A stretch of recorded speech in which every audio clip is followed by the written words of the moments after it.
Dear students and staff, good morning to all.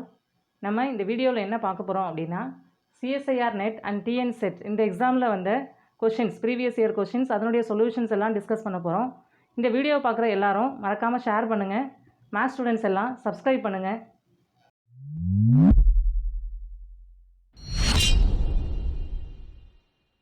நம்ம first problem பார்க்கலாம்.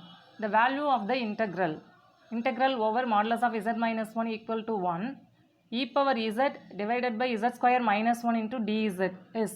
அதாவது நமக்கு ஒரு இன்டெக்ரல் கொடுத்துருக்காங்க. இதனுடைய வேல்யூ given 4 ஆப்ஷனில் எது அப்படின்னு கேட்டிருக்காங்க. அந்த first option is 0, second one is pi i e, third one is pi i e minus pi i into e power minus 1, the last one is e plus e power minus 1. இந்த 4 ஆப்ஷனில் எது solution அப்படிங்கிறத நம்ம இங்கே பார்க்கலாம். Integral modulus of z minus 1 is equal to 1 e power z divided by z square minus 1 into dz. இப்போ இதனுடைய value தான் நம்ம கால்குலேட் பண்ணணும். இப்போ கவனிங்க, integral over c f of z dz அப்படின்னு கொடுத்துருந்தாங்கன்னா காட்சிஸ் ரெசிடியூ தேர்த்தின்படி இதனுடைய வேல்யூ எதுக்கு ஈக்குவலாக இருக்கும்? 2 pi I into summation of residue of f of z at zj, where zj are singular points of f of z inside this contour. அதாவது இந்த கர்வுக்குள்ளே இருக்கக்கூடிய exist ஆகக்கூடிய f of z னுடைய residues f of z னுடைய singular points தான் zj. அந்த சிங்குலர் பாயிண்ட்ஸ்லாம் நம்ம ரெசிடியூ கால்குலேட் பண்ணி அதை ஆட் பண்ணி வர ஆன்சர் கூட 2 pi ஐயை மல்டிப்ளை பண்ணால் என்ன ஆன்சர் கிடைக்குதோ அதுதான் இந்த கிவன் இன்டெக்ரலோட வேல்யூ. இப்போ நம்ம கிவன் ப்ராப்ளத்தில் f of z என்ன? e power z divided by z square minus 1. இப்போ இதனுடைய சிங்குலர் பாயிண்ட்ஸ் என்ன? நமக்கு z square minus 1 equal to 0ன்னு அப்ளை பண்ணுறோம்னா z square equal to 1, z is equal to plus or minus 1. அப்போ இசட்டுக்கு பதிலாக நம்ம 1 இல்லை மைனஸ் 1 நம்ம சப்ஸ்டியூட் பண்ணும்போது f of z வந்து இஸ் நாட் அனாலிட்டிக். மற்ற எல்லா பாயிண்ட்லேயும் f of z வந்து அனாலிட்டிக்ங்கிறது நமக்கு தெரியும். அப்போது இதனுடைய சிங்குலர் பாயிண்ட்ஸ் வந்து என்னென்ன? 1 அண்ட் மைனஸ் 1, அந்த 2 பாயிண்ட்ஸ் தான் கிவன் ஃபங்க்ஷனுடைய சிங்குலர் பாயிண்ட்ஸ். அப்போ அந்த சிங்குலர் பாயிண்ட்ஸ் முதல்ல இந்த கிவன் கான்டூர்க்குள்ளே இருக்கா அப்படிங்கிறத நம்ம செக் பண்ணணும். கிவன் கான்டூர் என்ன? ஒரு சர்க்கிள், இதனுடைய சென்டர் வந்து 1 அண்ட் ரேடியஸ் 1. இப்போ நம்ம கவனிங்க, மாடுலஸ் ஆஃப் z மைனஸ் 1 இந்த கான்டூர் நம்ம எடுத்துக்கலாம். இங்கே இசட்டுக்கு பதிலாக நம்ம 1 அப்படின்னு நம்ம அப்ளை பண்ணுறோம்னா, அதாவது சிங்குலர் பாயிண்ட்ஸை நம்ம சப்ஸ்டியூட் பண்ணுறோம்னா 1 மைனஸ் 1 அப்படின்னு கிடைக்கும். இதனுடைய வேல்யூ வந்து என்ன ஆகும்? 0 ஆகும். இந்த 0 வந்து லெஸ் தேன் 1, அதாவது நம்ம கிவன் கான்டூரில் ரேடியஸ் நமக்கு என்ன கொடுத்துருக்காங்க? 1 அப்படின்னு கொடுத்துருக்காங்க. அப்போ இந்த ரேடியஸ்க்குள்ளே நமக்கு இந்த பாயிண்ட்ஸ் வரணும். இப்போ which is less than 1, therefore z equal to 1 அப்படிங்கிற இந்த singular points belongs to modulus of z minus 1 equal to 1. அதாவது இந்த கான்டூருக்குள்ளே z ஈக்குவல் டு 1ங்கிற இந்த சிங்குலர் பாயிண்ட் வந்து எக்ஸிஸ்ட் ஆகும், f of z உடைய singular points. And modulus of z minus 1, இப்போ zக்கு பதிலாக மைனஸ் 1 அப்படின்னு நம்ம இங்கே அப்ளை பண்ணுறோன்னா minus 1 which is equal to modulus of minus 2 which is equal to 2 which is greater than 1. Therefore z equal to minus 1 அப்படிங்கிற இந்த singular points வந்து not belongs to modulus of z minus 1 equal to 1. இந்த கான்டூருக்குள்ளே minus 1 exist ஆகாது. அப்போ நம்ம இந்த ஒரு singular பாயிண்ட்ஸுக்கு மட்டும் ரெசிடியூ கால்குலேட் பண்ணி நம்ம என்ன பண்ணலாம்? ப்ராப்ளம் சால்வ் பண்ணலாம். இப்போ இந்த சிங்குலர் பாயிண்ட்ஸ் வந்து கிவன் கான்டூரில் இருக்கா அப்படிங்கிறத நம்ம ஃபிகர்லையும் மார்க் பண்ணி நம்ம கண்டுபிடிக்கலாம். இப்போ கவனிங்க, z equal to 1 and z equal to minus 1, 2 singular points வந்து f of zக்கு எக்ஸிஸ்ட் ஆகுது. இப்போது இந்த சிங்குலர் பாயிண்ட்ஸ் வந்து கிவன் கான்டூரில் இருக்கா அப்படிங்கிறது தான் நம்ம இப்போது ஃபிகரில் நோட் பண்ணி செக் பண்ணலாம். இப்போ இந்த கான்டூர் வந்து இது ஒரு சர்க்கிள், இதனுடைய சென்டர் 1, ரேடியஸ் வந்து நமக்கு 1. சென்டர் 1 அப்படிங்கும்போது நம்ம என்ன பாயிண்ட் 1 2 3, இங்கே மைனஸ் 1 மைனஸ் 2 மைனஸ் 3, இங்கே 1 2 3, இங்கே மைனஸ் 1 மைனஸ் 2 மைனஸ் 3. இது வந்து ரியல் ஆக்சிஸு, இது இமேஜினரி ஆக்சிஸ். சரியா? இப்போ இதனுடைய சென்டர் 1 அப்படின்னா கர்வனுடைய சென்டர் 1னா 1,0 இந்த பாயிண்ட், ரேடியஸ் 1. அப்போ நமக்கு சர்க்கிள் வந்து இப்படி வரைகிறோம் அப்படின்னா இதனுடைய இந்த கான்டூருக்குள்ளே z ஈக்குவல் டு 1ங்கிற இந்த பாயிண்ட் இருக்கான்னா இருக்குது. ஏன்னா இங்கே zங்கிறது x plus iy equal to 1 அப்படின்னு நம்ம சொல்கிறோம். இப்போ இமேஜினரி பார்ட் வந்து 1, ரியல் பார்ட் 1, இமேஜினரி பார்ட் 0. அப்போ 1,0ங்கிற இந்த பாயிண்ட் வந்து கிவன் கான்டூரில் இருக்குது. And z equal to minus 1 அப்படின்னு நம்ம எடுக்கும்பொழுது எங்கே நம்ம நோட் பண்ணுவோம்? மைனஸ் 1 இந்த பக்கம். அப்போ கிவன் கர்வுக்குள்ளே இந்த z ஈக்குவல் டு மைனஸ் 1ங்கிற இந்த பாயிண்ட்டு எக்ஸிஸ்ட் ஆகலை. அப்போ நம்ம என்ன பண்ணலாம்? 2 வே ஃபாலோ பண்ணி நம்ம கிவன் சிங்குலர் பாயிண்ட்ஸ், அதாவது poles of f of z வந்து கிவன் கர்வுக்குள்ளே இருக்கா அப்படின்னு நம்ம செக் பண்ணலாம். ஃபிகர்லையும் நம்ம செக் பண்ணலாம், இந்த ஈக்குவேஷன்லையும் நம்ம செக் பண்ணலாம். ஓகே, இப்போ நம்ம என்ன பண்ணணும்? z ஈக்குவல் டு 1 அப்படிங்கிற இந்த சிங்குலர் பாயிண்ட் இல்லை போல் அப்படின்னு நம்ம சொல்லலாம். இந்த பாயிண்டில் f of z னுடைய ரெசிடியூ, நமக்கு ஃபார்முலா என்ன தெரியும், residue of f of z at z equal to A அப்படின்ற இந்த பாயிண்ட் நம்ம நோட் பண்ணிக்கிறோன்னா, தென் இதனுடைய ரெசிடியூ ஃபார்முலா என்ன, limit z tends to a z minus a into f of z. நம்ம இப்படி மார்க் பண்ணலாம். இங்கே நம்ம ஏவுக்கு பதிலாக நமக்கு இங்கே என்ன 1 அப்படின்னு கொடுத்துருக்காங்க. therefore அதுக்கு கரஸ்பாண்டிங்காக residue of f of z at z equal to 1 இந்த பாயிண்ட்ஸில் நம்ம எப்படி கால்குலேட் பண்ணலாம், limit z tends to 1 z minus 1 into f of z. F of z இங்கே என்ன, e power z divided by z square minus 1 இப்படி நமக்கு கிடைக்கும் answer. Then limit z tends to 1 z minus 1 into e power z divided by, இப்போ இங்கே நமக்கு Z square minus 1 இருக்கு இல்லையா, இதை வந்து இது ஏ ஸ்கொயர் மைனஸ் பி ஸ்கொயர் ஃபார்மில் இருக்குது. தென் ஏ ப்ளஸ் பி, இதை வந்து எப்படி நோட் பண்ணலாம், ஏ ப்ளஸ் பி இன்ட்டு ஏ மைனஸ் பி இப்படி நம்ம மார்க் பண்ணலாம். தென் இதில் இசட் மைனஸ் 1 இசட் மைனஸ் 1 இந்த டேர்மும் கேன்சல் ஆகிடும். தென் இசட் டென்ஸ் டு 1 அப்படின்னு நம்ம இங்கே அப்ளை பண்ணுறோம்னா என்ன ஆன்சர் கிடைக்கும், e power 1 divided by 1 plus 1 which is equal to e divided by 2 அப்படின்னு நமக்கு ஆன்சர் கிடைக்கும். அதாவது residue of f of z at z equal to 1. இப்போ நமக்கு காச்சிஸ் ரெசிடியூ தேர்த்தின்படி இதனுடைய வேல்யூ எதுக்கு ஈக்குவலாக இருக்கும், 2 pi i into residue of f of z, sum of residue of f of z at z J.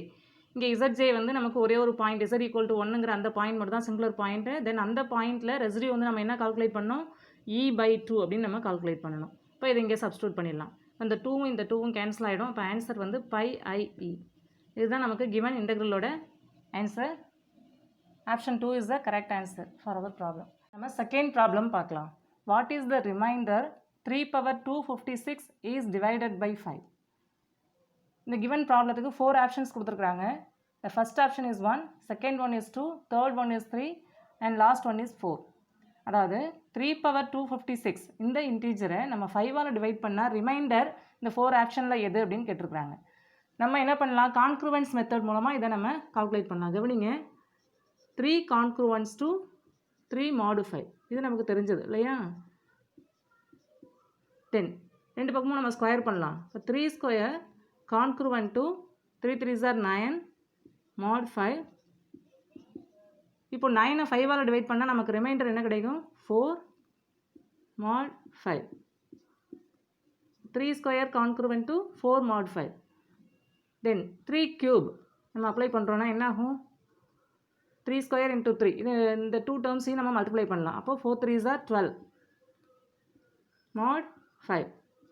இப்போ இதனுடைய வேல்யூ எதுக்கு ஈக்குவலாக இருக்கும், 2 mod 5. இப்போ 3 கியூப் கான்க்ரூவன்ட் டு 2 mod 5 அப்படின்னு நமக்கு ஆன்சர் கிடைக்குது. தென் 3 பவர் 4 நம்ம போடுறோன்னா என்ன ஆகும், 6 mod 5 அப்படின்னு கிடைக்கும். தென் which is congruent to 1 mod 5. அதாவது 3 கியூப் இந்த டேர்மையும் இதையும் நம்ம என்ன பண்ணலாம், கம்பேர் பண்ணலாம். 3 பவர் 4னா இந்த 2 டேர்ம்ஸையும் நம்ம மல்டிப்ளை பண்ணால் 3 பவர் 4. அப்போ நம்ம இந்த பக்கம் என்ன பண்ணலாம், 2 டேர்ம்ஸையும் நம்ம மல்டிப்ளை பண்ணிக்கலாம். 2 3s are 6 mod 5. இப்போ 3 பவர் 4 கான்க்ரூவன்ட் டு 6 mod 5 எதுக்கு ஈக்குவலண்ட்டாக இருக்கும் அப்படின்னா 3 பவர் 4 கான்க்ரூவன்ட் டு 1 mod 5 இப்படி நம்ம சொல்லலாம். இப்போ கவனிங்க, 3 பவர் 4 கான்க்ரூவன்ட் டு 1 mod 5 தான். இப்போ 4 3னுடைய பவர் 4ஆக இருக்கும்பொழுது 1 நமக்கு ரிமைண்டர் கிடைக்குது. அப்போது நமக்கு 256 அதாவது 3 பவர் 256 இதனுடைய ரிமைண்டர் தான் நமக்கு கேட்டிருக்கிறாங்க. அப்போ 256 வந்து 4ஆல் டிவைட் ஆகுதா அப்படின்னு நம்ம செக் பண்ணலாம். இப்போ 256 4ஆல் டிவைட் ஆகுதா அப்படின்னா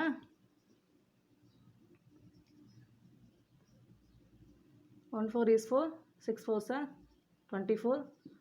இப்போது நமக்கு 4ஆல் 256 டிவைட் ஆகுது. அப்போ நம்ம இப்போ இதை எப்படி ரீப்ளேஸ் பண்ணி எழுதலாம் அப்படின்னா 3 power 4 whole power 64 congruent to 1 power 64 mod 5 அப்படின்னு நம்ம மார்க் பண்ணலாம். அப்போ 3 பவர் 4 60 ஹோல் பவர் 64 அப்படின்னா என்ன வருது நமக்கு, 3 பவர் 256 கான்க்ரூவன்ட் டு 1 mod 5 அப்படின்னு நமக்கு ஆன்சர் கிடைக்குது. அப்போ ரிமைண்டர் நமக்கு என்ன கிடைக்குதுங்க, 1. இப்போ கிவன் ப்ராப்ளத்துக்கான ஆன்சர் வந்து நமக்கு 1. இப்போ நம்ம தேர்ட் ப்ராப்ளம் பார்க்கலாம். For a comma b belongs to n, consider the sequence dn is equal to nca divided by ncb for n is greater than a comma b. Then which of the following statements are true? அதாவது நமக்கு ஒரு sequence கொடுத்துட்டாங்க. அந்த சீக்வன்ஸினுடைய nature என்ன, given 4 ஆப்ஷனில் எது அப்படின்னு கேட்குறாங்க. The first option is set of all t n, அதாவது இந்த டிஎன்கிற sequence converges for all values of A and B. எந்த வேல்யூஸ் நம்ம ஏ அண்ட் பி நம்ம நேச்சுரல் நம்பர்ஸ் எடுத்துக்கிறோம் இல்லையா, எந்த வேல்யூஸ் நம்ம சூஸ் பண்ணாலும் கிவன் சீக்வன்ஸ் வந்து கன்வர்ஜஸ் அப்படின்னு ஃபர்ஸ்ட் ஆப்ஷன். செகண்ட் ஆப்ஷன் வந்து t n converges if A less than B, A வந்து பியை விட சின்னதாக இருந்தால் converges. And third option is TN converges if a is equal to b. The last option is TN converges if a greater than b. இப்போது நமக்கு என்ன தெரியும் அப்படின்னா, law of trichotomy real analysis நம்ம பார்த்துருக்கோம். 2 ரியல் நம்பர்ஸ், அதாவது இங்கே natural numbers எடுக்கிறோம், அதுவும் ரியல் நம்பர்ஸ் தான். 2 ரியல் நம்பர்ஸ் நம்ம சூஸ் பண்ணிக்கிறோம் அப்படின்னு சொன்னால் அதை எப்படி கம்பேர் பண்ணலாம்? இந்த 2 ரியல் நம்பர்ஸ் ஒன்று ஈக்குவலாக இருக்கும், இல்லை ஏ கிரேட்டர் தென் பியாக இருக்கும், இல்லைனா ஏ லெஸ் தென் பியாக இருக்கும். இப்போ இந்த 3 ஆப்ஷன்ஸ்லையும் கிவன் சீக்வன்ஸ் கன்வர்ஜஸ் அப்படின்னு நம்ம ப்ரூஃப் பண்ணிட்டோம்னா ஃபர்ஸ்ட் ஆப்ஷன் வந்து ட்ரூவாக இருக்கும். ஏன்னா dn converges for all values of A and b. அப்போ நம்ம இந்த ஆப்ஷன்ஸை செக் பண்ணுறதுக்கு இந்த ஃபஸ்ட்டு 3 ஆப்ஷன்ஸை நம்ம செக் பண்ணிக்கலாம். ஏ லெஸ் தென் பியாக இருக்கும்பொழுது டிஎன்னோட நேச்சர் என்ன அப்படிங்கிறத நம்ம இங்கே செக் பண்ணலாம். அதாவது ஏ லெஸ் தென் பி நம்ம எப்படி சூஸ் பண்ணலாம்? ஏ பிலாம் natural numbers, A equal to 1 and B equal to 2 இப்படி சூஸ் பண்ணோம்னா ஏ லெஸ் தென் பியாக இருக்கும். இப்போ டிஎன் நமக்கு என்ன கொடுத்துருக்குறாங்க, டிஎன்னோட வேல்யூ என்ன அப்படிங்கிறத நம்ம ஃபஸ்ட்டு பார்க்கலாம். NCA divided by NCP. நமக்கு என்சிஏ அப்படின்னா நமக்கு ஃபார்முலா என்ன? n factorial divided by A factorial into n minus A factorial. இப்போ இந்த ஃபார்முலாவை நம்ம இங்கே அப்ளை பண்ணலாம். அப்ளை பண்ணால் என்ன வரும்? n factorial divided by A factorial into n minus A factorial divided by இங்கே என்சிபினா உங்களுக்கு என்ன வரும்? n factorial divided by b factorial into n minus b factorial. இங்கே n ஃபேக்டோரியல் கேன்சல் ஆகிடும். இங்கே வந்து டினாமினேட்டர் டேர்ம் வந்து கீழே வந்துடும். இங்கே டினாமினேட்டர் டேர்ம் வந்து நமக்கு நியூமரேட்டராக நமக்கு எக்ஸிஸ்ட் ஆகும். அப்போ b factorial into n minus b factorial divided by a factorial into n minus a factorial. இப்போ டிஎன்னோட வேல்யூ இந்த சீக்வன்ஸ் வேல்யூ இதுதான். இப்போ நமக்கு இங்கே ஏபி எப்படி சூஸ் பண்ணியிருக்கோம்? a equal to 1 and b equal to 2. இப்போ இந்த வேல்யூவை நம்ம இங்கே சப்ஸ்டியூட் பண்ணலாம். கவனிங்க, இப்போ டிஎன் என்ன நம்ம இங்கே கண்டுபிடிச்சிருக்கோம்? b factorial into n minus b factorial divided by a factorial into n minus a factorial. இதில் a equal to 1 and b equal to 2 அப்படின்னு substitute பண்ணால் dn என்ன ஆகும்? நமக்கு 2 into n minus 2 factorial divided by 1 factorial into n minus 1 factorial. இப்போ 2 factorialங்கிறது நமக்கு 2னே நமக்கு convert ஆகும். இங்கே n minus 2 factorial. இப்போ 1ங்கிறது 1 factorial 1 தான் நமக்கு.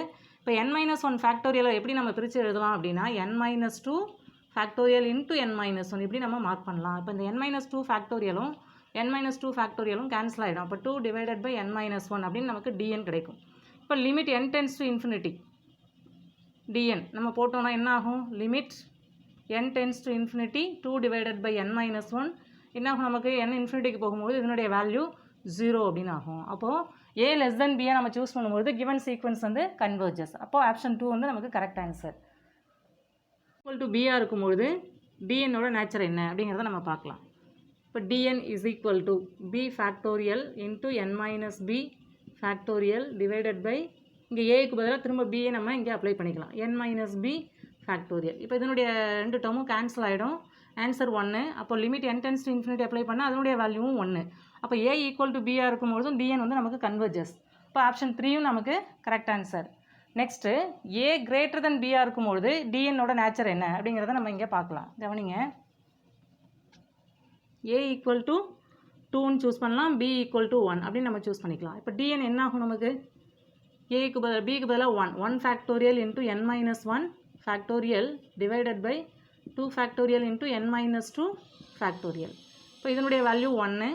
இங்கே வந்து n minus 2 factorial into n minus 1 அப்படின்னு நம்ம மார்க் பண்ணிக்கலாம். n minus 1 ஃபேக்டோரியலை. தென் 2 ஃபேக்டோரியல்ங்கிறது நமக்கு 2 இன்ட்டு n மைனஸ் 2 ஃபேக்டோரியல். இப்போ இந்த n மைனஸ் 2 ஃபேக்டோரியலும் n மைனஸ் 2 ஃபேக்டோரியலும் கேன்சல் ஆகிடும். அப்போ n மைனஸ் 1 டிவைடட் பை 2 அப்படின்னு கிடைக்கும். இப்போ இங்கே நம்ம limit n tends to infinity அப்படின்னு நம்ம அப்ளை பண்ணுறோம் அப்படின்னா டிஎன்னோட வேல்யூ என்ன ஆகும்? இன்ஃபினிட்டின்னு ஆகும். நியூமரேட்டரில் n இருக்கிறதுனால இதனுடைய வேல்யூ இன்ஃபினிட்டி. இப்போ இன்ஃபினிட்டின்னு எக்ஸிஸ்ட் ஆகிறதுனால டிஎன் வந்து டைவர்ஜ். இங்கே ஏ கிரேட்டர் தென் பியாக இருக்கும்பொழுது டிஎன் கன்வர்ஜஸ் அப்படின்னு கொடுத்துருக்காங்க. அப்போ 4th ஆப்ஷன் வந்து நமக்கு ராங். 4th ஆப்ஷன் ராங்காக இருக்கிறதுனால ஃபஸ்ட் ஆப்ஷனும் நமக்கு ராங் ஆப்ஷன். ஏன்னா இங்கே டிஎன் வந்து converges for all values of A and b அப்படின்னு கொடுத்துருக்காங்க. Therefore which is a wrong answer.